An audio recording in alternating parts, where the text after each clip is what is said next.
O pastor Paulo usou uma imagem boa ontem à noite. Isso é que é a riqueza do corpo, né? Outra pessoa vem e traz uma contribuição e fala, poxa, eu devia ter pensado nisso. Que foi a imagem do fogão a lenha. Ontem foi bem pesado, ontem foi bem complicado aqui, a gente usou palavras difíceis e tudo mais, e a gente estava falando sobre o que é a Bíblia. A gente vai encerrar essa parte hoje, mas a gente vai ter um tempo de prática maior, essa é a expectativa. Recapitulando o que a gente viu até aqui, no domingo a gente falou sobre a oração, e a gente olhou para o texto de Lucas, capítulo 11, 1 a 3, o pedido dos discípulos para Jesus, ensina-nos a orar. E a gente viu 3 coisas, a gente viu que a motivação não era apenas uma oração que funcionava, eles já tinham experimentado isso, eles já tinham, no nome de Jesus, feito milagres, expulsado demônios. Você lê Lucas 10, isso fica claro. A oração funciona assim, mas eles queriam algo mais, eles queriam a vida contagiante de Jesus, que eles percebiam que a vida de Jesus estava enraizada nessa prática da oração. A vida de oração de Jesus contagiava todo o resto. Que a atmosfera, o contexto da oração, não era a ansiedade, não era o esforço deles, mas era a relação familiar, chamar Deus de Pai, um Pai generoso, um Pai cuidadoso, um Pai amoroso, muito melhor do que os melhores amigos ou os melhores pais terrenos. E a gente conversou sobre a estrutura e a linguagem, né, essa oração do Pai Nosso, os pedidos que a oração do Pai Nosso nos ensinam, a ordem que Ele coloca as coisas, os pronomes, teu, nosso, e quantas vezes as nossas orações só tem meu, minha, né? E os movimentos que a oração faz. Ontem a gente olhou para a Bíblia e a nossa pergunta foi, ok, a Bíblia é a palavra de Deus, mas como ela é a palavra de Deus? De que forma? O que a torna a palavra de Deus? De que maneira ela é a ação de Deus? E a gente viu duas imagens. A gente falou sobre a carta de amor e a gente falou sobre as tábuas da lei, um documento da aliança, algo com valor jurídico, algo que estabelece, muda um status, né? Então pensem, né? A partir disso a gente conversou sobre a Bíblia como revelação, essa carta de amor que não só dá informações, mas pessoalmente chama para um relacionamento de intimidade. Vocês lembram? Se eu falar assim, eu tenho uma revelação para fazer, não adianta falar que horas são. Não, a gente quer algo mais profundo, a gente quer algo que cultive a amizade. Eu te ponho numa situação de aquele que ouve, aquela que ouve um segredo e está num vínculo de confiança. E a gente falou da imagem de comer o livro do profeta Ezequiel, do apóstolo João, em que a gente deve assimilar a forma de viver, o jeito de viver de Jesus. A gente também falou da Bíblia como aliança, esse documento pactual que constitui um povo. Então pensa numa certidão de casamento, certo? Até aquele momento eles são solteiros. Eles não têm direitos a alguns benefícios, algumas qualidades diante do Estado, né, que eles só vão ter quando eles forem constituídos ali perante Deus, perante o Estado, como um casal. Assim. A Bíblia é um documento da aliança. Como as tábuas da lei formam um povo, selam um pacto, a Bíblia forma um povo também. E a ação do Espírito de Cristo comunicando a vida, né, a mente e o coração de Jesus para formar o corpo de Cristo, os filhos e filhas da família de Deus. A gente olhou para esse diagrama algumas vezes, né?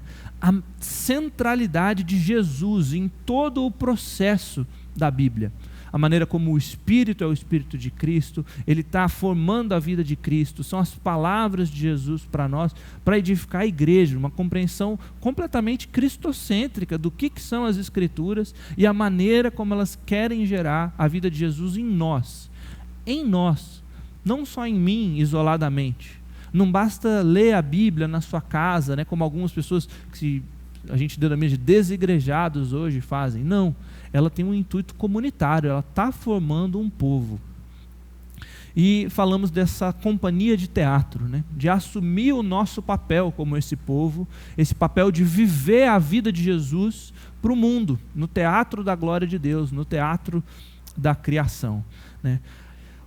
Citamos aí o Peterson, né? Essa ideia de comer as Escrituras, assimilando, transformando ela em atos de amor, em copos de água fresca, em missões, em curas, em evangelismo, em justiça feita no nome de Jesus, em adoração ao Pai, em serviço às outras pessoas, lavando os pés dos outros, da mesma maneira que Jesus lavou. A gente não teve um momento de interação, nem no domingo, nem ontem.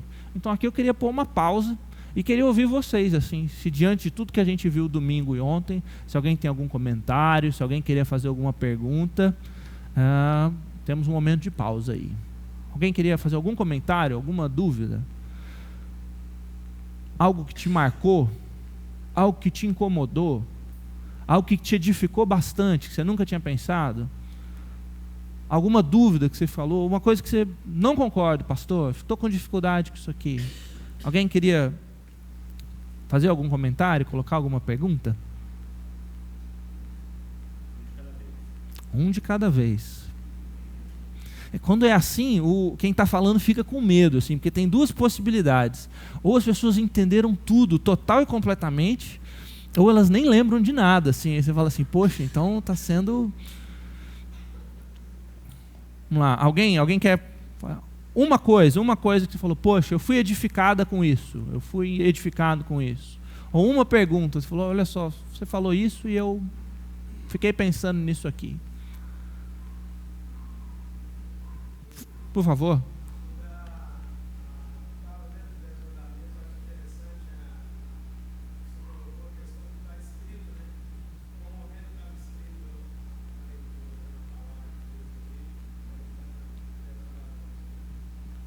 Legal.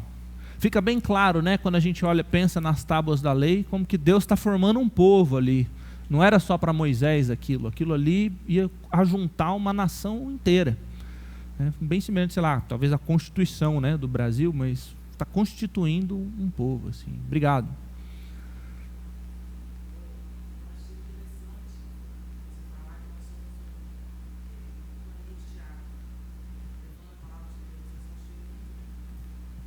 Legal. Esse papel, companhia de teatro, né?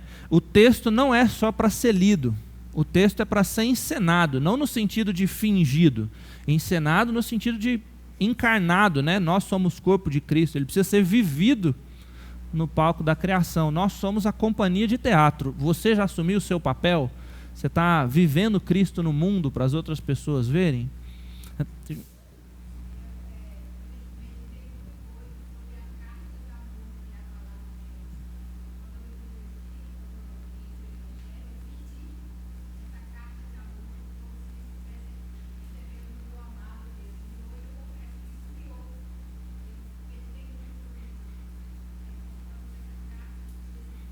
Uhum.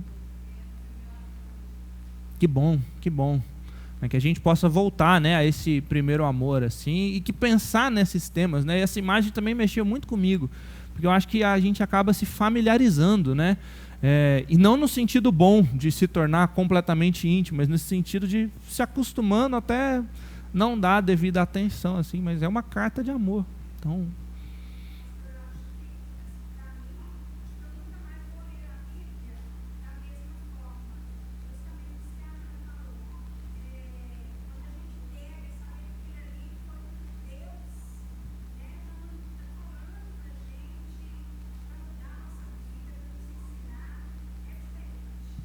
Legal, que bênção. Bom, eu queria deixar vocês à vontade, que se em algum momento vocês quiserem levantar a mão, fazer uma pergunta, fazer alguma consideração, vocês fiquem à vontade, tá bom? Talvez não vá fazendo tanta, eu não vá pausando assim, mas vocês sintam-se livres para isso. Tá? Lá em Brasília a gente está acostumado, a nossa sala de EBD, às vezes a gente fala assim, olha, depois essa resposta, a gente falar disso vai ser muito longo, então segura aí e quando a gente terminar aqui, a gente volta nesse ponto aqui com quem estiver disposto e tudo mais, mas se você tiver alguma consideração, alguma pergunta, por favor, faça. Hoje, a gente vai terminar esse bloco do que é a Bíblia, né? Ontem eu falei que a gente ia falar sobre revelação, aliança e presença, e eu fiquei devendo presença. E presença talvez seja um bom tanto de lenha, de madeira aqui que a gente vai trazer para o fogão. Então não dá para avançar sem refletir sobre presença.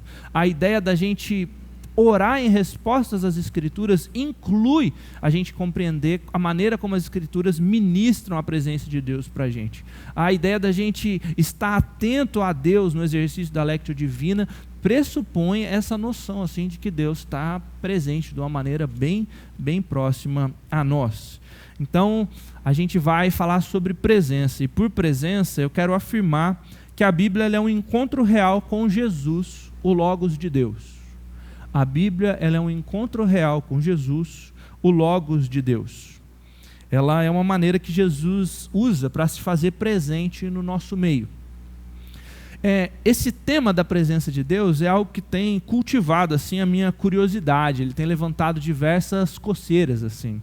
Vou trazer um dos versículos que despertam essa coceira em mim para te deixar com essa coceira também, se Deus quiser. Assim. Ele está em Mateus 13. Em Mateus 13, quando Jesus está dando as recomendações, agora eu estou na dúvida se é 13 ou 18, tá? Pode estar errada essa referência aqui. Mas ele fala o seguinte: também lhes digo que se 2 de vocês concordarem na terra em qualquer assunto sobre o qual me pedirem, isso lhes será feito por meu Pai que estás nos céus. Pois onde se reunirem 2 ou 3 em meu nome, ali estou eu no meio deles. Né? Jesus repete essa informação depois, esse dito depois, quando ele está falando sobre o processo disciplinar. Né? Então ele fala da maneira como a igreja reunida, a gente entende assim, que ele está ensinando sobre como a igreja reunida, ela constitui uma assembleia solene, em que a maneira de Jesus está presente de uma maneira diferente, né? E com autoridade diferente, aqui no caso para exercer a disciplina no nome de Jesus. É 18, né? Então, esqueçam ali o 13, a gente está falando de Mateus 18. É justamente quando ele está falando de como você resolve conflitos com os seus irmãos.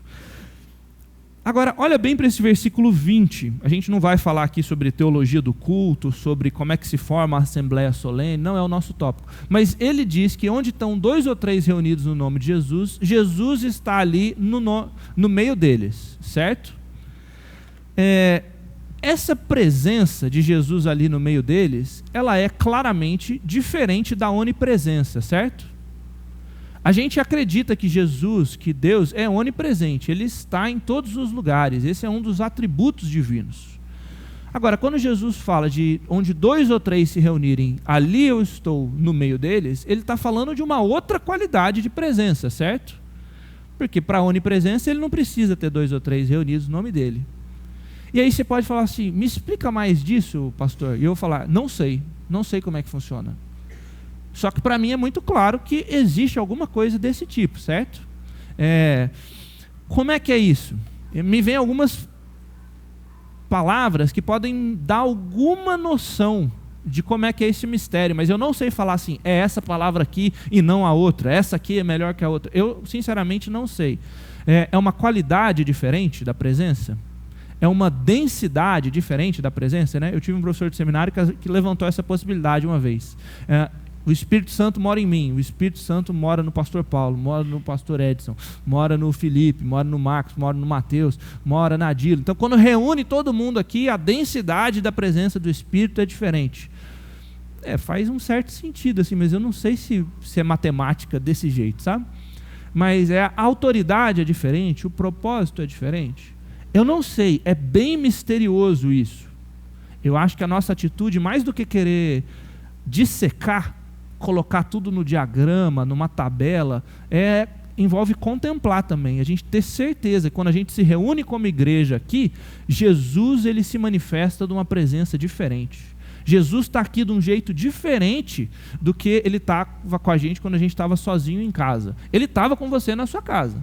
Mas vir ao culto, vir a uma reunião de oração, isso é diferente, é uma outra qualidade da presença de Deus. Lembre disso quando você estiver vindo para o culto. Lembre disso sobre a importância de estar em comunhão real, corpórea, encarnada com seus irmãos e irmãs. Não é a mesma coisa se a gente estiver online. Não tem como.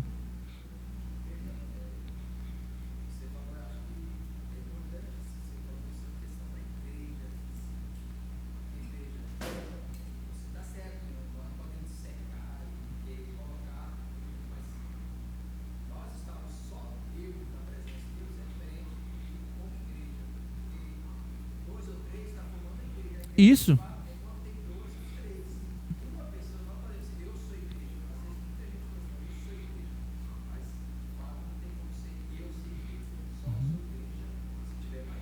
Isso. Isso.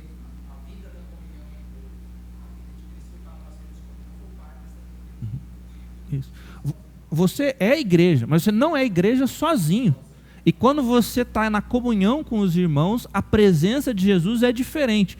Eu não sei explicar isso 100%, mas para mim isso está muito claro no texto bíblico. Então eu quero que você fique com essa ideia. Existem algumas maneiras de presença de Deus, embora isso seja muito misterioso. E talvez não dê para explicar com todos os detalhes, mas isso para mim está muito claro nesse texto bíblico. Pois bem, a gente já falou da Bíblia como um documento da aliança, ela forma um povo. Agora eu quero que nesse tópico da presença, você pense aí na história de Israel. Vocês se lembram do Antigo Testamento? Onde que era a expressão da presença de Deus no meio do povo? Alguém se lembra? Misturou, eu não estou ouvindo, mais alto, por favor. Isso. A Arca da Aliança ficava num local, né? Primeiro ela ficava no tabernáculo e depois ela ficava no templo. E ali esse local, ele tinha sua arquitetura específica, tinha um pátio mais amplo, onde mais pessoas podiam entrar, um lugar mais reservado, onde menos pessoas podiam entrar, e o Santo dos Santos, onde só o sumo sacerdote, uma vez por ano, entrava, porque lá a presença de Deus era altíssima, numa densidade, numa qualidade muito forte, diferenciada. E o que tinha lá? A Arca da Aliança. Vocês se lembram o que tem dentro da Arca da Aliança? As tábuas da lei. Tem mais duas coisas, alguém se lembra? Isso, a vara de Moisés e os pães. De Arão, realmente. Então, perceba, a palavra de Deus sempre foi um ponto, um local, uma expressão de presença de Deus muito forte. Isso já está ali no Antigo Testamento, não sou eu que estou inventando. A gente passa por esse detalhe que a gente costuma dar mais atenção à arca, mas são as tábuas da lei, são um documento do pacto que está lá dentro. Isso sozinho já devia fazer a gente repensar a maneira como a gente se aproxima do nosso texto bíblico.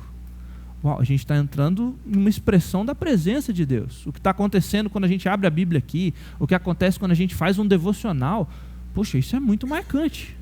Agora, o Novo Testamento aprofunda isso, ele diz o seguinte: aquele que é a palavra tornou-se carne e viveu, e o verbo no original, creio que muitos de vocês já ouviram, é tabernaculou entre nós. Nós vimos a sua glória, a glória como do unigênito, vindo do Pai, cheio de graça e de verdade. Jesus é a palavra e ele tabernaculou entre nós.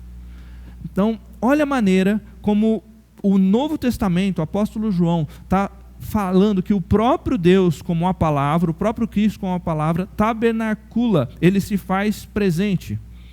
Um outro exemplo, pensando no significado disso ainda no Antigo Testamento, vocês se lembram do texto de 1 Samuel, capítulo 5, quando os filisteus roubam a Arca da Aliança e levam para o templo de Dagom? Os próprios filisteus, que não são o povo de Deus, não tinham zelo pelas tábuas da lei que estavam lá dentro, eles têm provas cabais ali de que a presença de Deus está ali no templo. Passa uma noite, a estátua do deus Dagom está no chão. Eles erguem a estátua. Passa uma outra noite, ela está no chão despedaçada. E aí fica muito claro para eles que o Deus de Israel está ali presente, e eles tiram a Arca da Aliança dali e devolvem para o povo de Israel. Por quê? Porque a aliança se manifesta na presença. E as escrituras, elas selam e expressam a aliança. Isso está ao longo de toda a teologia bíblica. Eu vou trazer alguns teólogos e depois a gente vai olhar para um texto bíblico como um convite. Eu vou trazer a contribuição de alguns teólogos e depois a gente vai olhar para um texto bíblico como um convite para a gente orar a partir dessa ideia, desse ensinamento.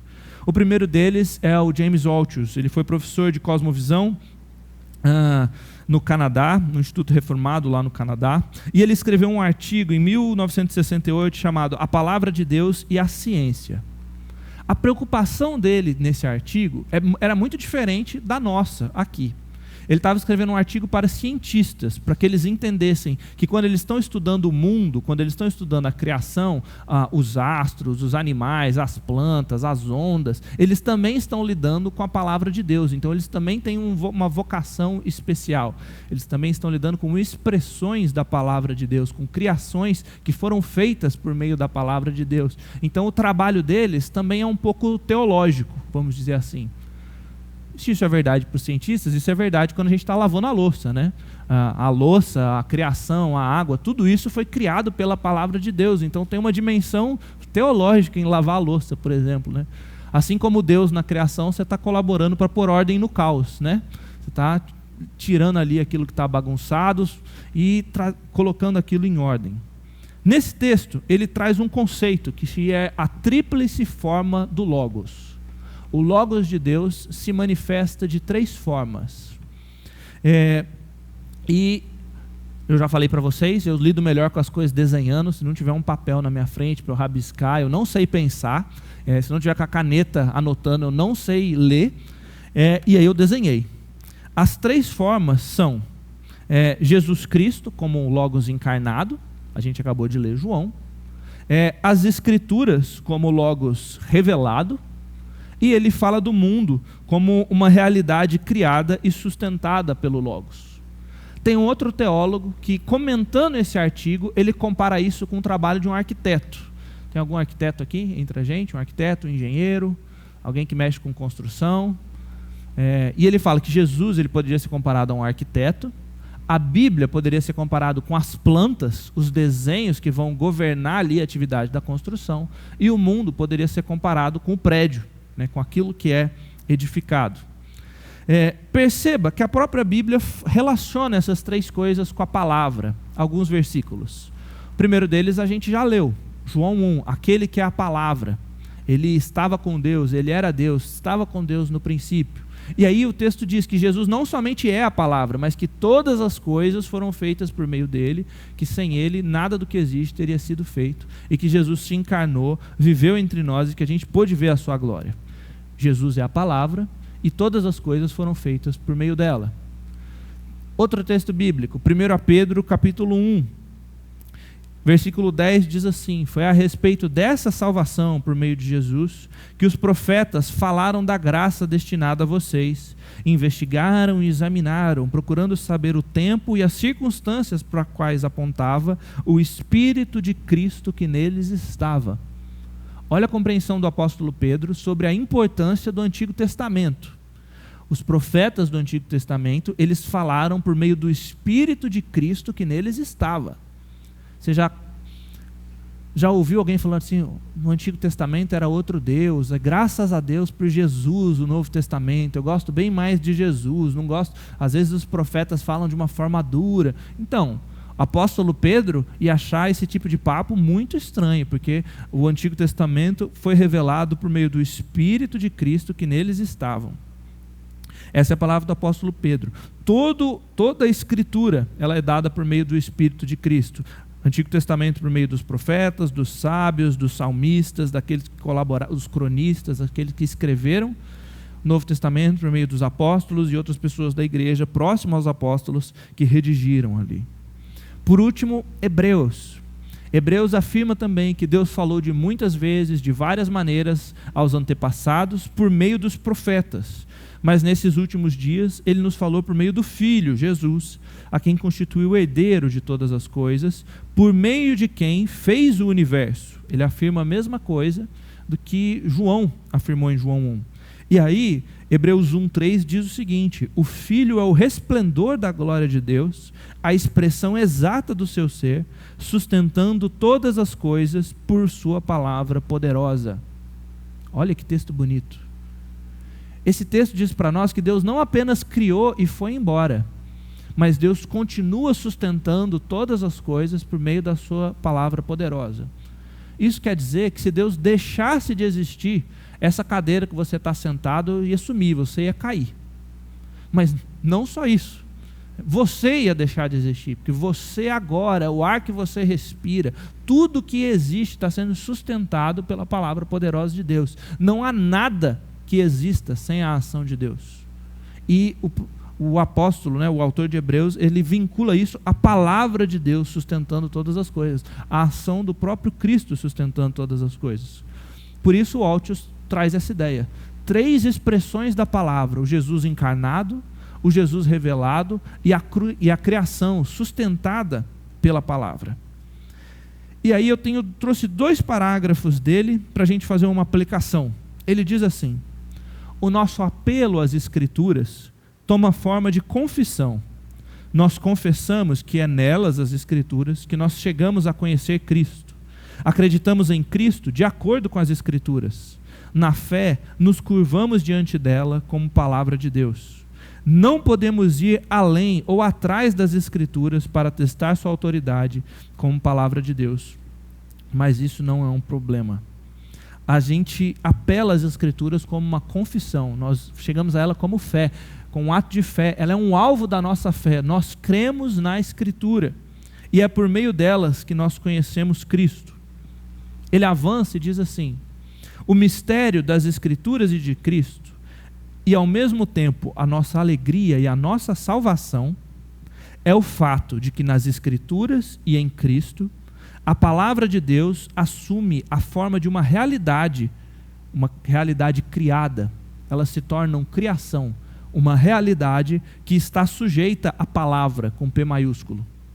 Assim, as Escrituras e Cristo são completamente humanos, são criaturas. Vocês concordam com isso? Que o texto bíblico, ele é completamente humano, ele é 100% humano. Autores humanos escreveram isso aqui. Vocês concordam com isso? Vocês concordam que Jesus é 100% humano? Ele assumiu a nossa natureza, esteve aqui como um de nós? E ao mesmo tempo, completamente a palavra, completamente divinos. Vocês concordam que Jesus é 100% divino? Vocês concordam que o texto bíblico que chega para nós também é 100% divino? Aleluia, muito bom. Dessa forma, as Escrituras e Cristo são os guias pelos quais a criação caída pode novamente ver e obedecer a palavra. O Verbo se fez carne, foi escrito e encarnado para a nossa salvação. Muito bonito isso. O que ele está dizendo é mais ou menos assim: o pecado afetou toda a criação, certo?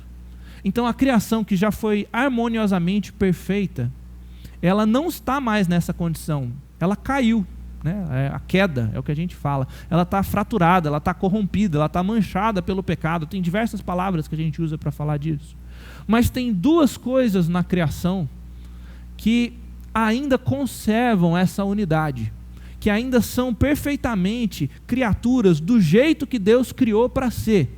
E uma delas é o próprio Jesus, o próprio Deus que se encarnou. E a outra delas são as Escrituras. As Escrituras também são aquilo que Deus pretendia que elas fossem. Então, a criação nesse desenho, ela está separada, ela não é mais aquilo que ela deveria ser. Mas por meio de Jesus e por meio das Escrituras, a gente pode orar assim: venha o teu reino, seja feita a tua vontade, assim na terra como nos céus. Querendo restaurar, querendo colaborar para reformar, querendo ser um sinal da redenção naquilo que a gente está. Porque quando a gente está seguindo o verbo revelado nas Escrituras, a gente está seguindo o verbo que se encarnou em Jesus Cristo. O reverendo Eugene Peterson, sobre isso, ele conta uma história que o ajudou a entender qual que era o papel da Bíblia. Ele coloca a seguinte situação: imagine um grupo de homens e mulheres que vivem em um enorme galpão. Eles nasceram nesse galpão, eles cresceram nesse galpão, e nesse galpão eles têm tudo o que precisam para suprir as suas necessidades e viver com conforto. Não tem saídas no galpão, mas tem janelas. As janelas estão tão sujas, que elas estão grossas de pó, várias e várias camadas de poeira assim, acumuladas. Ninguém nunca limpa as janelas e ninguém se preocupa em olhar para fora. Por que alguém vai olhar para fora? Eles têm tudo o que eles precisam para viver ali dentro. E o depósito é tudo o que eles conhecem. Ali tem tudo que é necessário. Certo dia, porém, uma das crianças que vive no galpão, ela arrasta o banquinho para junto da janela e ela começa a raspar a sujeira com a mão. E ela começa a ver que vai ficando mais claro. E aí ela começa a usar as duas mãos. E ela tira uma boa camada de poeira lá para fora. E ela começa a ver pessoas caminhando na rua. Como se essa janela fosse mais baixa e a gente pudesse ver as pessoas caminhando na rua. E aí ela fala assim, que gente do lado de fora. E ela começa a chamar as outras crianças. E se amontoa um monte de criança ali se espremendo perto da janela. Elas não tinham ideia de que havia um mundo do lado de fora no galpão. Elas notam então uma pessoa na rua olhando e apontando para cima, alguém lá fora.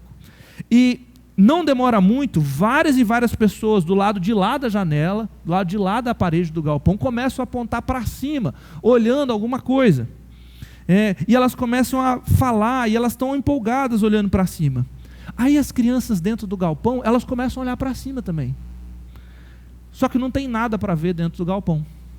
Elas veem o telhado só. Finalmente elas se cansam de olhar para cima, de espiar as pessoas do outro lado, agindo de uma maneira tão esquisita, apontando para o nada e se entusiasmando com o nada. Qual que seria o sentido de ficar parado à toa, apontando para o vazio, falando entusiasmado sobre o nada? O que aquelas pessoas na rua estavam olhando era um avião, ou um bando de pássaros voando, ou uma nuvem muito bonita que estava passando no céu. Quem está lá na rua, levanta os olhos, vê o céu, vê tudo que existe no céu. Mas as pessoas que estão no galpão, elas não têm o céu. Elas têm só um teto duro, maciço, ao redor delas, em cima delas. O que aconteceria, porém, se em um dia uma daquelas crianças abrisse uma porta na parede do galpão, insistisse com seus amigos para sair e descobrisse com eles o céu imenso por sobre a sua cabeça e o grandioso horizonte adiante? É isso que acontece quando abrimos a Bíblia. Entramos em um mundo totalmente desconhecido, o mundo de Deus, da criação, da salvação, que se estende infinitamente sobre e além de nós. A vida no galpão nunca nos preparou para algo assim. Como era de esperar, os adultos no depósito zombam da história das crianças. Afinal de contas, eles têm controle completo do mundo dentro do galpão. Eles nunca seriam capazes de saber o que eles precisam fazer se eles fossem jogados no lado de fora. Eles querem manter as coisas sob o controle. Vocês conseguem perceber como que de um jeito muito lúdico o Peterson está falando sobre a maneira como as pessoas lidam com a realidade? As pessoas que não acreditam na Bíblia, na revelação que a Bíblia traz, elas vivem numa realidade menor. Elas têm um teto fechado, um teto seco sobre elas. Elas têm um céu de cobre. Tem um outro autor que escreve falando disso, um céu de metal sobre eles. Eclesiastes fala da vida nessa realidade. O que foi tornará a ser, o que foi feito se fará novamente. Não tem nada de novo debaixo do sol. Essa é a vida sem revelação. Tudo é vaidade, tudo é correr atrás do vento. É um universo menor. É uma realidade sem cores, é uma realidade sem sal, sem tempero. Agora, o que a Bíblia faz, o que o Espírito Santo faz, o que Cristo faz, é uma outra realidade, é uma outra qualidade. O que o Espírito Santo faz é semelhante ao que a gente vê os evangelistas registrando no batismo. Assim que saiu da água, Jesus viu o céu se abrindo e o Espírito descendo como pomba sobre ele. E então veio dos céus uma voz: Tu és meu filho amado, em ti eu me agrado. Sem revelação não tem nada de novo debaixo do sol. Mas a Bíblia cria um vínculo, cria uma ponte. Ela rasga o céu de cobre e traz para a gente mais cor, mais tempero, mais vida de verdade. Uma poetisa brasileira me ajuda a pensar sobre essas coisas, a Adélia Prado. Ela, como uma cristã, ela tem um poema chamado Paixão. É um poema muito bonito. Ele diz o seguinte: de vez em quando, Deus me tira a poesia. Eu olho para a pedra e vejo só pedra mesmo. O mundo, cheio de departamentos, não é a bola bonita caminhando solta no espaço. De vez em quando, Deus tira a poesia da Adélia. Ela olha para uma pedra e vê só pedra mesmo. Sorte da Adélia, porque para mim é todo dia, né? Você olha para a pedra e vê uma pedra. Você olha para a panela e vê uma panela. Você olha para o púlpito e vê um púlpito. Né? Você olha para uma pessoa e vê uma pessoa. Mas o que a Adélia está tentando lembrar aos nossos olhos, com a poesia, encharcar nossa mente, nosso coração, é que a pedra não é só pedra mesmo. O poeta, o salmista na Bíblia, olha para as pedras e fala assim: o Senhor é a minha rocha. A pedra comunica alguma coisa do caráter de Deus para ele. Jesus olha para as flores e ele não fala assim: olhai para as flores do campo, perceba como elas são angiospermas, gimnospermas, tricotiledôneas e sei lá o que mais, e o pólen, e a haste de não sei o que. Não, Jesus não fala nada disso. Os cientistas falam disso e glória a Deus por eles. Mas Jesus olha e fala assim: nem Salomão com toda a sua glória se vestiu como elas. Deus cuida delas. Jesus olha para os pássaros e não fala assim: olha para os pássaros, elas são da espécie tal, do gênero tal, da família tal. Não, eles não são só pássaros, eles são uma demonstração do cuidado de Deus. Assim. Tá vendo? A gente vive fora do galpão, a gente olha para a realidade e vê coisas além da realidade. E a Bíblia é o que rasga o céu, a Bíblia é essa ação de Deus, a Bíblia é esse movimento do próprio Cristo vindo nos encontrar e falando assim: abre os olhos, a pedra não é só pedra mesmo. O texto não é só texto mesmo, não é só um livro. Não é só uma pessoa. Olha para a pessoa que está do seu lado aí. Ela não é só um ser humano. Ela é imagem e semelhança do próprio Deus. Ela carrega a glória de Deus como coroa da criação. O C.S. Lewis chega a dizer que quando você olha para Roma, você está diante de um império que acaba. Quando você olha para uma pessoa, você está diante de uma coisa eterna. Ela foi criada à imagem e semelhança de Deus. De vez em quando Deus me tira a poesia. Eu olho para a pedra e só vejo pedra mesmo. Que Deus encharque os nossos olhos, assim, que a Escritura encha o nosso coração. Porque como a gente viu ontem, ela é trinitária. O Pai está doando, o Filho é o tema, o Espírito Santo é autor, autenticador e intérprete. E ele está agindo, o Espírito Santo de Cristo. Ele está comunicando a mente de Cristo, a mente de Jesus que olha para as flores, que olha para os pássaros, que olha para o pescador e não vê só um pescador. Ele fala: me siga, eu vou te fazer um pescador de homens. Ele chama, ele traz uma outra dignidade, uma outra missão muito maior. E o Espírito está formando a palavra de Jesus, está usando a palavra para nos formar como corpo de Jesus.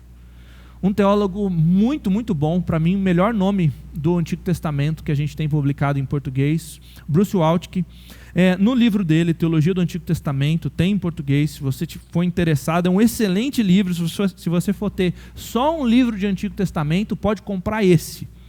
Ele diz o seguinte, assim, é um catatal desse tamanho. Se faltar tijolo na hora de erguer uma casa, pode pôr ele lá que segura.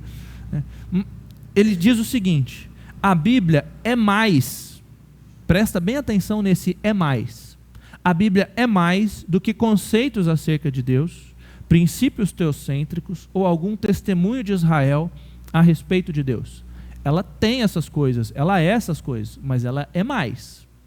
Ela é palavra de Deus ao seu povo e encontro entre Deus e seu povo. As ideias e princípios divinos são verdadeiros e conclamam a uma resposta pessoal, a obedecer à verdade, a participar da verdade. Verdade que é realidade divina, uma mensagem na qual se deve crer para pôr em prática. A Bíblia é um encontro entre Deus e seu povo. Lembra do tabernáculo? Lembra do templo? Lembra o que expressava a presença de Deus? A arca com a palavra lá dentro. Isso significa, gente, que se o Logos que se encarnou, a palavra que se encarnou, o verbo que se encarnou é o verbo revelado nas Escrituras e é encontro, sabe aquela passagem de Marcos 5? Que uma mulher corre e ela tenta encostar nas vestes de Jesus, porque ela tem certeza que se ela tiver esse encontro, se ela tocar, vai fluir poder e ela pode ser curada? Já imaginou se a gente se aproximasse da Bíblia com a mesma expectativa dessa mulher? Senhor, eu estou chegando aqui, o Senhor está aqui, isso aqui é a expressão da sua presença, diferente da onipresença. Deus, eu preciso que o Senhor me salve, eu preciso que o Senhor me cure, eu preciso que o Senhor me transforme, eu preciso que o Senhor me ajude a perdoar, eu preciso que o Senhor me ajude a amar. O meu chefe está muito difícil essa semana, Deus, me ajuda a abençoar ele. Meu marido, minha filha, minha mãe, Deus, me ajuda. Mas eu tivesse essa expectativa que pode ser um meio de fluir poder de Jesus para mim. Como é que a gente perdeu essa expectativa? Como é que a gente achou que a Bíblia era só um livro que a gente lia para ter ideias sobre Deus? O Eugene Peterson, novamente, quando ele escreve o prefácio de um livro do Hans Bosma, ele fala o seguinte: a Bíblia como um todo vem a nós na forma de uma narrativa, ela está contando uma história, e eu penso que seja uma contação de histórias encarnacional. Deus revela a si mesmo em forma humana, a palavra se fez carne, vimos a sua glória como do único Filho do Pai. Uma contação de histórias, um storytelling sacramental e encarnacional. Olha que palavras fortes para a gente falar sobre o que é a Escritura, o que é o texto que chega para nós. O Waltke, novamente, ele fala que a gente poderia falar da doutrina calcedônia da encarnação de Cristo. Calcedônia foi um concílio da história da igreja, e foi o concílio que discutiu durante um tempão. Teve gente perseguida, teve gente presa, porque eles estavam discutindo se Jesus tinha uma natureza ou duas. E eles chegaram à conclusão que Jesus tinha duas. Ele era 100% humano, 100% Deus. A gente já chegou nessa conclusão aqui hoje, né? Para a gente foi mais fácil por causa deles. E aí ele fala assim, que a mesma coisa é verdade sobre as Escrituras. Ele fala da encarnação das Escrituras, uma doutrina calcedônia, verdadeiramente divinas, verdadeiramente humanas.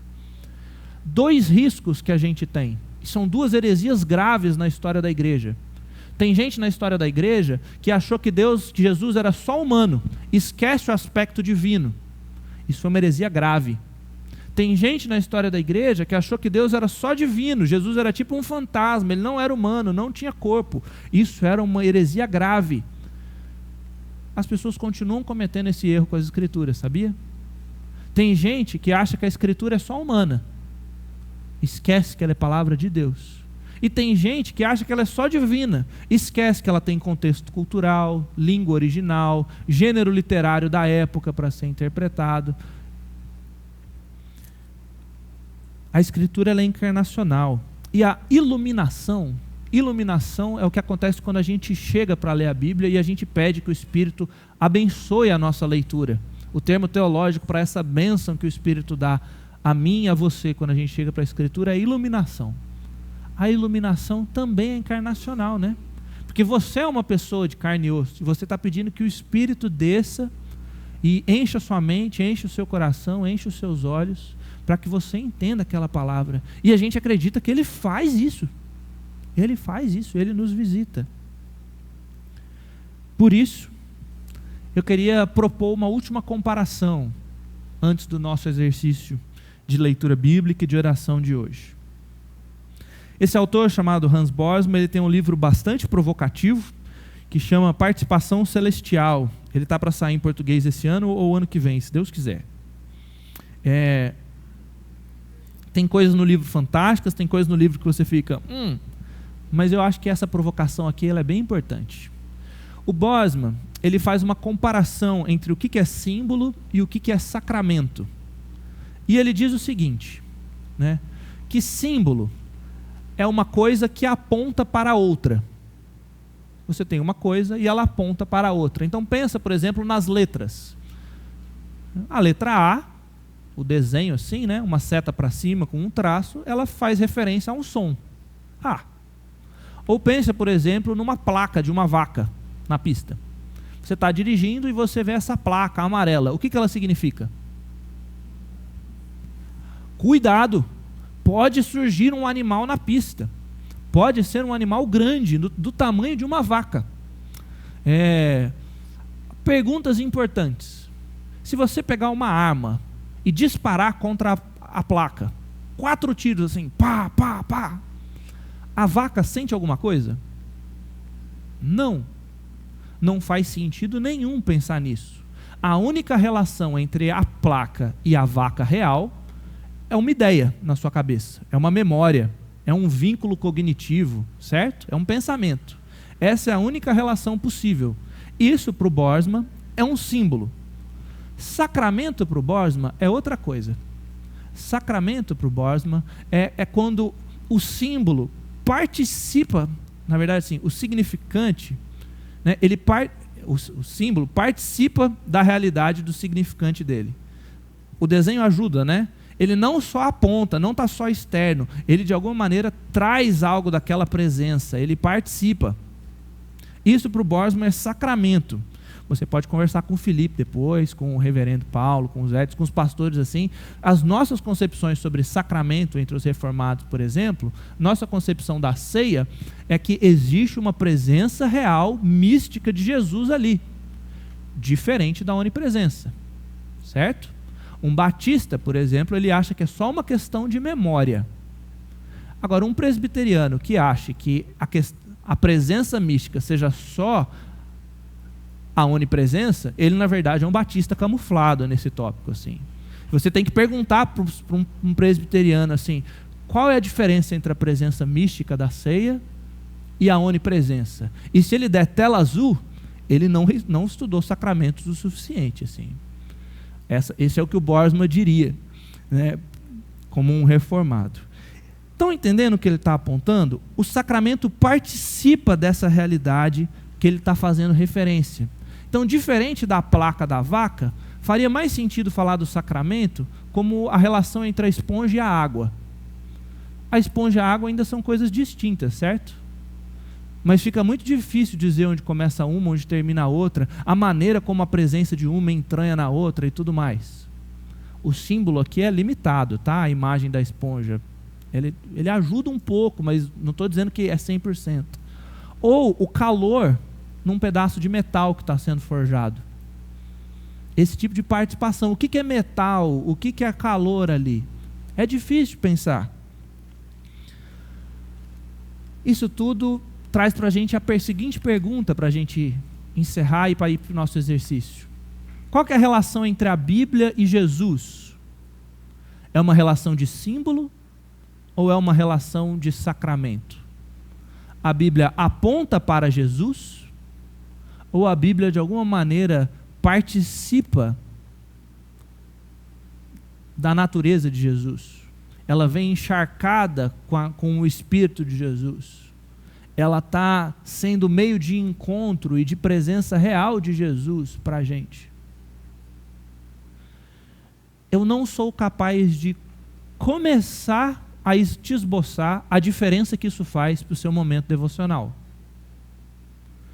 Quando você chega para ler a Escritura, você está lendo um livro sobre Jesus? Ou você está diante de algo que, da mesma maneira como eu e você, a gente compartilha da natureza humana, o mesmo Logos que se encarnou é o Logos que está sendo revelado aqui. E ele nos visita, e daqui flui poder. A gente falar disso é falar da Bíblia como presença. É entender que o Logos que se encarnou é o Logos que se revela e que tem uma profunda identificação entre Cristo e o texto. Às vezes aparecem alguns teólogos, alguns deles são inclusive bastante famosos, que dizem assim, eu não sigo um livro, eu sigo uma pessoa. Putz, muito cuidado com quem traça esse tipo de separação entre seguir Jesus e seguir as Escrituras. Muito cuidado com quem traz esse tipo de separação entre seguir Jesus e ouvir a voz de Jesus nas Escrituras, como se as Escrituras fossem só uma coisa sobre Jesus. Porque nessa analogia, o texto é também encarnacional, ele tem duas naturezas. E aí ele promove um encontro real. Porque as palavras que tem aqui, participam da palavra com P maiúsculo. Elas manifestam o poder e a ação de Deus. Diante disso tudo, eu queria convidar você para ler um texto.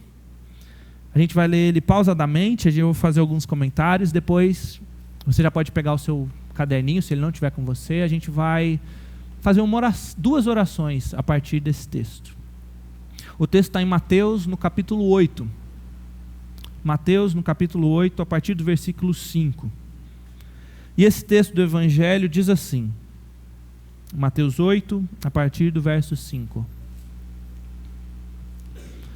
Entrando Jesus em Cafarnaum, dirigiu-se a ele um centurião, lhe pedindo ajuda. O centurião disse: Senhor, meu servo está em casa, paralítico, em terrível sofrimento. Jesus lhe disse: eu irei curá-lo. Se coloca nessa cena, encharca aí a sua imaginação com o texto bíblico, assim, se coloca nessa cena. Você tem uma situação na sua casa, você procura Jesus, você expõe a situação para Jesus, e Jesus fala assim: eu vou lá em carne e osso. Eu vou curar o seu servo, eu vou curar o seu filho, eu vou restaurar o problema que você tem lá na sua casa, eu estou indo lá, eu irei curá-lo. Respondeu o centurião: Senhor, eu não mereço receber-te debaixo do meu teto. Senhor, eu não mereço receber-te debaixo do meu teto. Mas dize apenas uma palavra, e o meu servo ficará curado. Dize apenas uma palavra, e o meu servo será curado. Pois eu também sou homem sujeito à autoridade, com soldados sob o meu comando. Eu digo a um: vai, e ele vai, e a outro: venha, e ele vem. Eu digo ao meu servo: faça isso, e ele faz. Uau! Quem de nós tem a fé desse centurião? Jesus fala assim: vou pessoalmente, vou em carne e osso. E a gente fala assim: Deus, Jesus, não precisa não. Eu nem sou digno de receber o Senhor debaixo do meu teto. Fala apenas uma palavra. Uma palavra é suficiente. O Senhor tem autoridade. Eu mando sobre uns soldados aqui, o Senhor manda sobre tudo, sobre o que o Senhor quiser. Ao ouvir isso, Jesus admirou-se e disse aos que o seguiam, ele virou para os apóstolos, ele virou para os discípulos e falou o seguinte: digo-lhes a verdade, não encontrei em Israel ninguém com tamanha fé. Jesus fala isso algumas vezes, se referindo à fé dos estrangeiros. Não encontrei em Israel ninguém com tamanha fé. E lhes digo, falo mais: muitos virão do Oriente e do Ocidente e vão se sentar à mesa com Abraão, Isaque e Jacó no reino dos céus. As pessoas que demonstram essa fé vão se sentar junto dos patriarcas. Imagina o que o judeu sentiu disso. Um centurião romano, esse que oprime a nação de Israel, ele vai se sentar na mesa com Abraão, com Isaque, com Jacó, com os patriarcas. Sabe de quem que Jesus está falando? Muitos virão do Oriente e do Ocidente. Ele está falando da gente, né? Ele está falando daqueles que não veem ele em carne e osso, mas que ouvem as palavras assim, e são visitados pela palavra, e sabem que a palavra carrega a presença, a palavra carrega o poder, a palavra carrega a cura, carrega a salvação, carrega a bênção.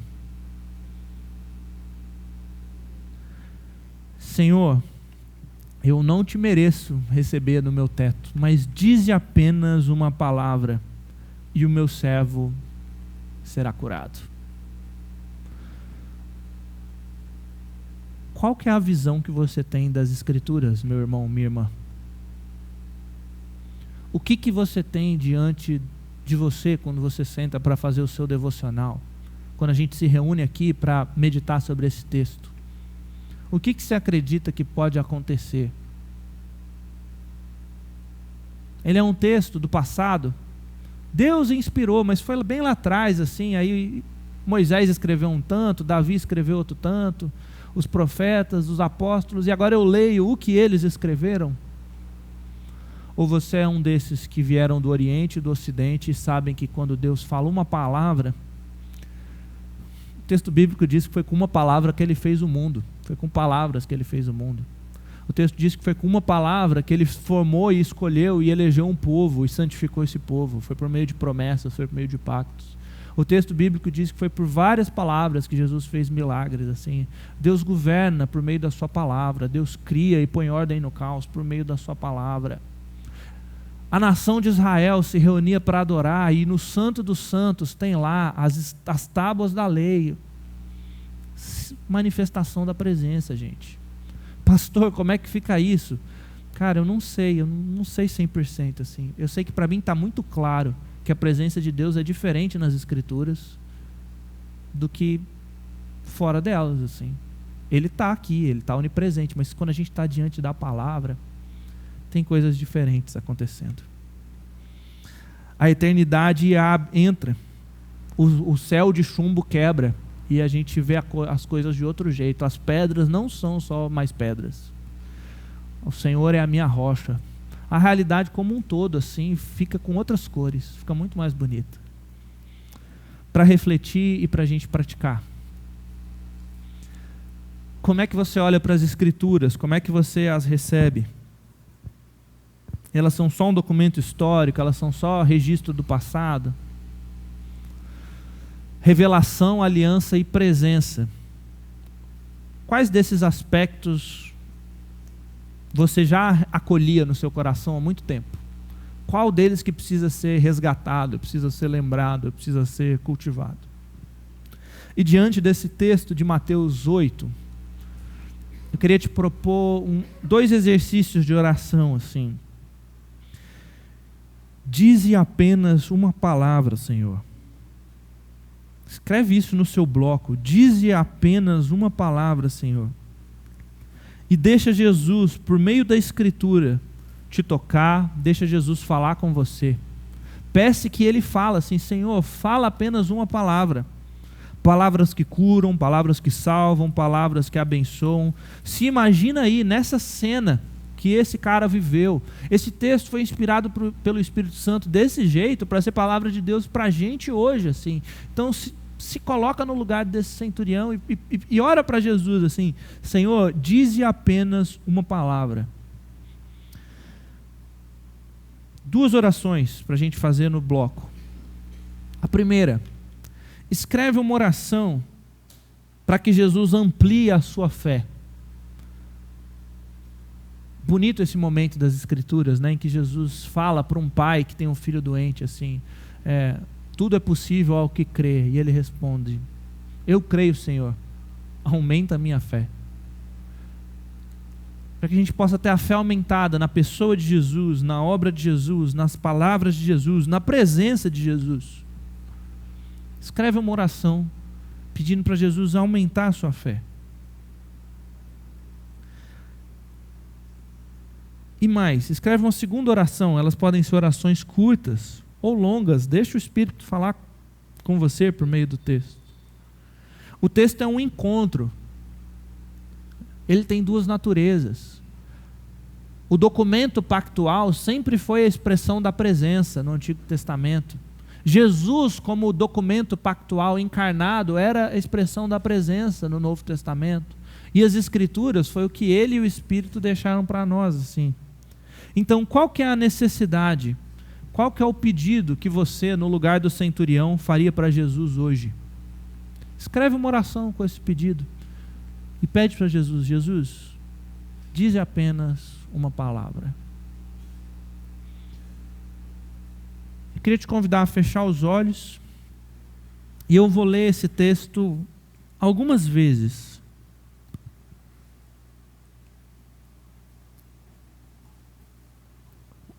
Se você quiser abrir os olhos e ir respondendo em oração, você pode, mas tenta ficar atento a esse texto. Porque a gente acredita que o texto traz a presença, né? Não é o livro aberto assim, sozinho, não é que isso aqui que foi impresso numa gráfica seja mágico. Não, mas Jesus usa as palavras.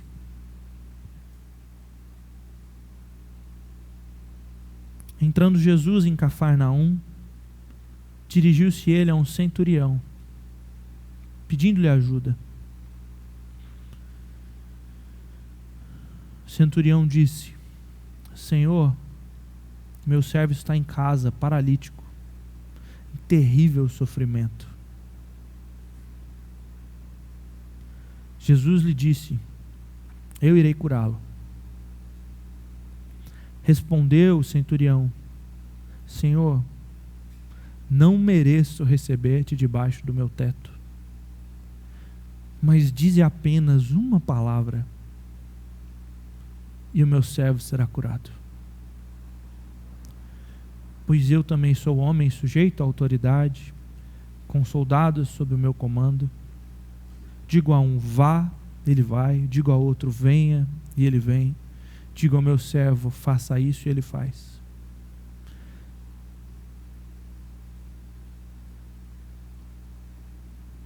Ao ouvir isso, Jesus admirou-se. Disse aos que o seguiam: digo-lhes a verdade, não encontrei em Israel ninguém com tamanha fé. Eu lhes digo que muitos virão do Oriente e do Ocidente, se sentarão à mesa com Abraão, Isaque e Jacó no reino dos céus.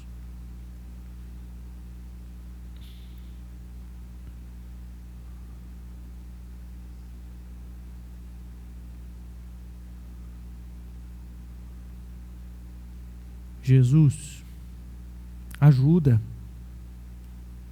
Meu servo está em casa, paralítico, em terrível sofrimento. Eu irei curá-lo. Não mereço, Senhor, receber-te debaixo do meu teto,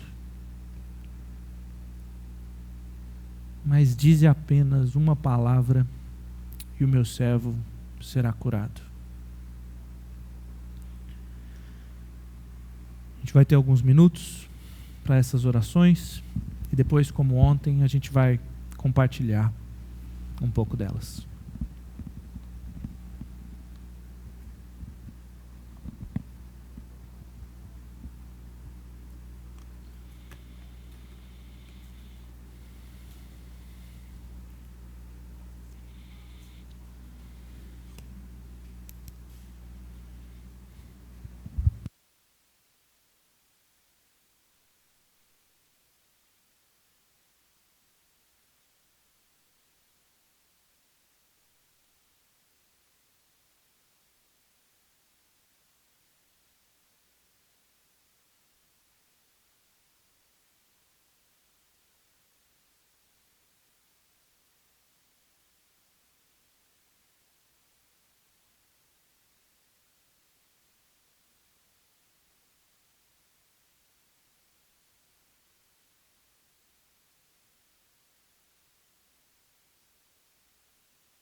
Queria te convidar a se reunir aí com 2 ou 3 pessoas ao redor de você, grupos de 4 ou 5 pessoas. Queria estimular que pelo menos 2 pessoas de cada grupo pudessem ler as suas orações ou trechos dessas orações para os outros do grupo. Se você não sentir a vontade para isso, você não precisa fazer isso. Você não precisa ler, você pode só ouvir. Mas eu queria te lembrar daquilo que a gente falou ontem e a gente repetiu hoje. Que o Espírito de Cristo está comunicando a mente de Cristo por meio da palavra de Cristo para formar o povo de Cristo. Então, quando a gente faz essas orações reagindo à palavra, elas podem ter uma dimensão comunitária também e abençoar outras pessoas. E a frase que você escreveu, que pode parecer muito bonita ou muito simples para você, pode ser justamente aquilo que a outra pessoa queria orar e não soube colocar em palavras. Então a gente vai ter 10 minutos agora para que você se junte aí em grupos de 4 ou 5. E aí eu peço que pelo menos 2 pessoas desse grupo possam compartilhar essa oração ou trechos, frases dessa oração que escreveu com o restante do grupo. A gente vai fazer isso aqui mesmo, então procure aí pessoas mais próximas. Tem algumas cadeiras livres aqui, acho que tem algumas cadeiras livres ali também. Grupos de 4 ou 5. Conforme a gente também falou ontem, se ao ouvir as orações das outras pessoas, você identificar uma frase, uma palavra, anota no seu bloco. Permita a oração do outro ser a sua também.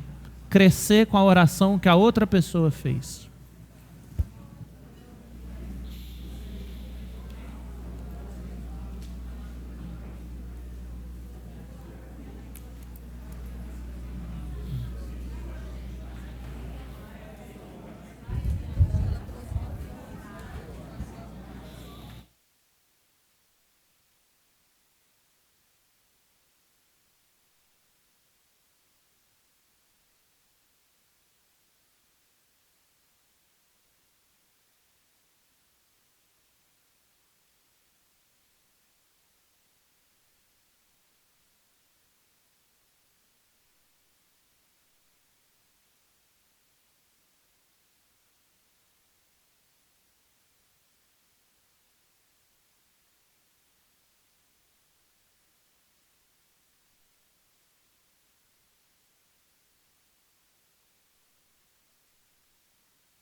Quem aqui, por favor, levante a mão, já havia orado alguma vez, ou só de voz, ou de escrever, reagindo a um versículo ou a um texto bíblico? Alguém já tinha feito isso?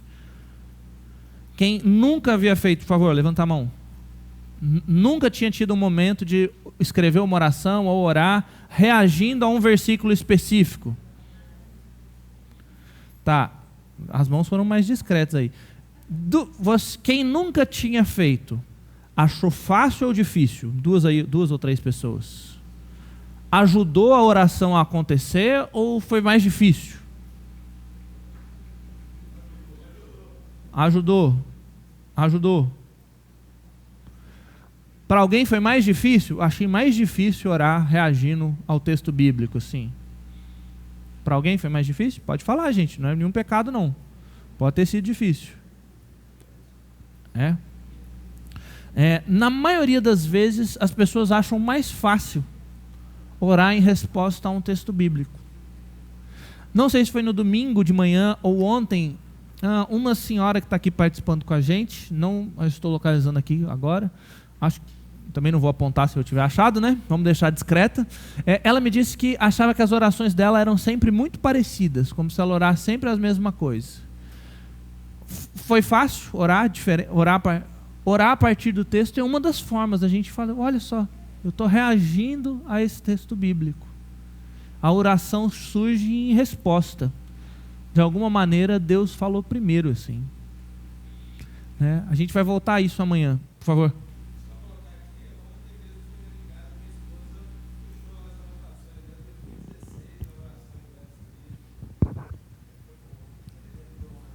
Legal. E tirando isso, quando além de orar no texto, a gente registra por escrito, você pode escrever aí em algum cantinho no seu bloco aí, Mateus 8, 5 a 13, se eu não me engano, e a data de hoje. Você tem uma oração que nasceu hoje em resposta a um texto bíblico. Ela pode ser um pequeno salmo. Perseu, pessoal, não vai ter autoridade do Salmo 23 não, tá bom, gente? Foi um registro da sua história com Deus, não é palavra de Deus para o mundo inteiro, não. Vamos ser mais humildes. Mas foi registro da sua história com Deus. E nasceu em resposta à Escritura, sim. É muito marcante revisitar essas orações. Ao longo da semana você pode ler essa oração de novo. A gente tem um vício no Brasil, é um vício, que em resposta aos católicos que já estavam no nosso país, a gente correu das rezas. Então a gente criou uma cultura que a oração parece que tinha que ser sempre original. Você não podia orar a mesma coisa, você não podia ler uma oração, ela tinha que ser autêntica, ela tem que ser nova, ela tem que ser sempre original. Os salmos estão aí para provar para a gente, da parte do próprio Deus, que não precisa ser sempre original. Você pode orar a mesma coisa várias vezes, você pode orar uma oração escrita. Deus deixou um livro com 150 orações escritas para que a gente orasse assim. Então você não precisa ter medo de escrever a sua oração, de revisitá-la, de voltar a ela depois. Outra pergunta bastante importante aí. Alguém, ao ouvir a oração da outra pessoa em resposta ao texto bíblico, ouviu alguma frase, alguma expressão que te deu o sentimento assim, eu queria ter escrito isso daí, eu queria ter feito essa frase, essa oração. Aconteceu com alguma pessoa?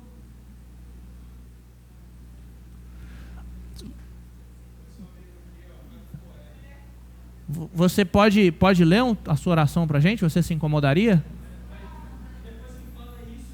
Não, jogou a expectativa lá em cima, né? Tá. Vamos pegar um microfone para você só.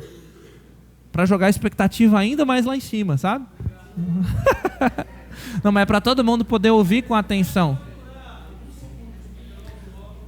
Então, e deixe-me te pedir, qual é seu nome mesmo, perdão? Francisco, leia ela pausadamente, para que a gente possa acompanhar bem, e se possível 2 vezes, pausadamente. Bom, muito bom. A expectativa, então, em 10 segundos ela vai se desfazer agora, né? Pai, em nome de Jesus, eu creio em Tua palavra, mas ajuda na minha fé, que ainda é fraca, tímida, covarde. Que eu me encha da íntima convicção de que, ao abrir a Bíblia, estou me achegando confiadamente na doce e poderosa pessoa do nosso amado Jesus. Amém. Amém. Por favor. Pai, em nome de Jesus, eu creio em Tua palavra, mas ajuda na minha fé, que ainda é fraca, tímida, covarde. Que eu me encha da íntima convicção de que, ao abrir a Bíblia, estou me achegando confiadamente na doce e poderosa pessoa do nosso amado Jesus. Amém. Amém, Francisco. Obrigado pelas suas palavras. Com muita frequência eu também sinto a minha fé fraca, tímida e covarde. E eu acolho o que Jesus te deu aí como um presente para mim também. Obrigado. Algum outro grupo quer indicar, sugerir, encorajar alguém a ler uma oração para nós? Você se sente à vontade para isso, irmã? Você se sentiu tocada? Uma pessoa... Você se sentiu tocada?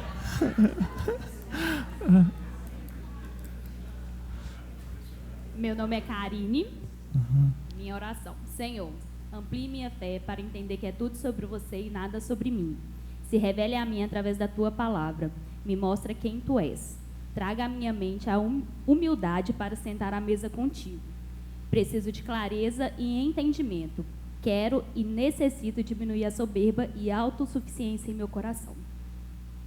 Obrigado, Karine. Você pode ler mais uma vez um pouquinho mais lento? Senhor, amplia minha fé para entender que é tudo sobre você e nada sobre mim. Se revele a mim através da tua palavra. Me mostra quem tu és. Traga à minha mente humildade para sentar à mesa contigo. Preciso de clareza e entendimento. Quero e necessito diminuir a soberba e a autossuficiência em meu coração. Obrigado, Karine. Acho que todo mundo vai concordar que a nossa cultura fala que tudo é sobre a gente, né? O tempo inteiro, assim, né? E vem com frases de efeito, assim, tipo, em 2023, seja a melhor versão de você mesmo, assim, né? Então, a cultura colabora muito para a gente ter isso. Então, obrigado pela sua oração, que lembra a gente que a fé é sobre Cristo e não sobre nós, que seja sobre Ele mesmo. Heavy, a gente está passando um pouco aqui do tempo, mas minha vontade é deixar mais umas 2 ou 3 pessoas lerem, assim. Mais uma pessoa, pelo menos, pode ler, compartilhar com a gente. Deixa eu falar uma coisa, gente. Eu contei ali no grupo para Verônica, Cláudia e o Djalma. O primeiro grupo que eu participei, que fez Lectio, tinha uma doutora em literatura, que 2 anos depois publicou o primeiro livro de poesias dela, assim. Aí ficava todo mundo igual a oração do Rodrigo, que leu ontem, assim. Falei, cara, que oração bonita, né, meu? Eu queria ler, eu queria orar desse jeito, assim. Glória a Deus por essas pessoas, tá bom? Glória a Deus pelas pessoas que sabem encontrar imagens bonitas, assim. Só que com muita frequência, quando a gente lia as nossas orações, eram orações, às vezes, bruta, sabe? Cabo de enxada. As palavras quase que toscas, assim, que falava, cara, meu coração tinha que ter orado, era isso aí. Então, não se acanhe, tá bom?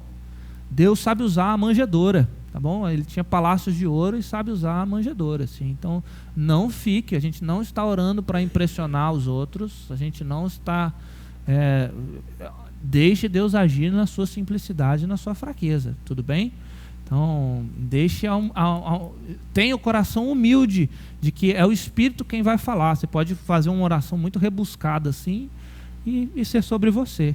Então, seja simples, seja honesto. E se Deus te der uma expressão linda, glória a Deus. E se Deus te der uma expressão bruta assim, de quebrar a canela, glória a Deus. Deixa Deus ser Deus na oração. Dito isso, mais alguém quer ler uma oração para a gente? 1 ou 2 pessoas? Eu ouvi uma voz, mas eu não sei de onde veio.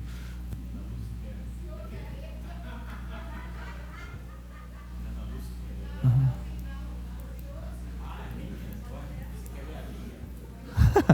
Voluntariar o outro?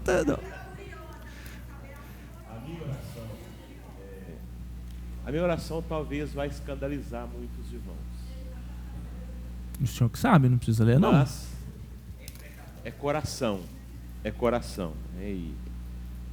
esse exercício para mim é mais do que um exercício simplesmente de grupo, é um exercício do meu coração. E ao comparar, estava dizendo para o grupo que quando a primeira vez que eu fiz o curso, e hoje repetindo o mesmo sentimento, a mesma realidade, encarar a palavra de Deus como revelação para mim, que sou pastor, que estudo todo dia a palavra de Deus, não é, talvez assim, o maior impacto.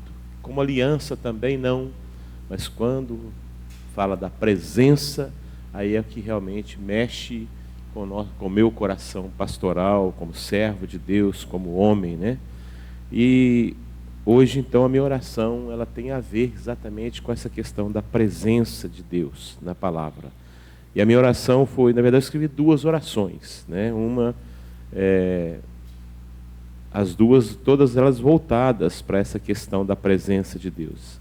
E a primeira foi assim: perdão, Senhor, por comparecer diante de Tua palavra e muitas vezes só encontrar meras letras e símbolos. Ajuda-me a ver em Tua palavra além destas meras letras, contemplar a Tua presença e dela receber Teu reino, a Tua vontade e o Teu poder, em nome de Jesus. Amém. Amém. Foi essa a minha oração. Amém. Obrigado, Rev. Tá. Satisfeita, né? Eu vou compartilhar a minha oração também. Jesus, eu creio. Aumenta a minha fé. A minha alma está enferma. Eu me sinto estagnado, paralisado, por medo, por pecados, por vontade de ter as coisas sob controle, fardos e preocupações. Dize uma palavra: cura, salva, liberta, acalma. O Senhor tem essa autoridade. Dize apenas uma palavra. A gente vai caminhar para encerrar hoje. Terminamos o momento principal de pôr lenha no fogão, de ter coisas mais teológicas assim, né? A partir de amanhã a gente vai ter um outro momento de instrução mais prático, explicando qual que é o exercício da Lectio Divina, mas vocês vão ser surpreendidos, porque o que a gente acabou de fazer é muito parecido já. Então a gente já está praticando isso desde ontem. Se você escreveu a sua versão do Pai Nosso, desde domingo. A Lectio é um exercício de orar em resposta ao texto bíblico, assim. E eu queria incentivar muito você a estar nessa disposição humilde, nessa santa expectativa humilde, em escrever as suas orações em resposta ao texto bíblico e em ouvir as orações que os seus irmãos e irmãs em Cristo, que são presentes de Deus Pai para você. Deus te deu uma família de fé, irmãos e irmãs que creem, irmãos e irmãs que querem reagir à salvação, à bênção de Deus. Eu queria te incentivar muito a vir com um coração humilde para escrever, para ouvir essas orações com as suas palavras bonitas, com as suas palavras brutas, ouvir essas orações diante de Deus e em compartilhar também a sua oração com humildade, sabendo que talvez o Espírito vai usar para falar com a outra pessoa, assim. Então essa vai ser a nossa disposição, esse é o meu convite para ser a nossa disposição no resto da semana, assim. E aí você pode acrescentar aqui uma frase, uma expressão que surgiu na oração do outro. Isso é uma coisa bonita, né? Que a oração escrita você pode visitar ela em casa, mudar uma palavra, acrescentar uma frase e orar ela de novo. A gente pode ir trabalhando. Ela não precisa ser original. Os salmos nos ensinam isso, assim. A gente não precisa ser original diante de Deus. A gente pode ser original, a gente é livre para ser autêntico e cantar um cântico novo, cantar uma oração nova. A gente pode, mas não é uma obrigação, não precisa. A gente pode ler a mesma oração com muita reverência também. E isso também pode ser libertador. Então, eu queria convidar você a fechar os olhos. E queria dar a oportunidade de alguém algum irmão ou irmã que esteja aqui conosco, de orar encerrando esse nosso momento. Então, alguém fique à vontade para nos representar aí, nos conduzir em oração.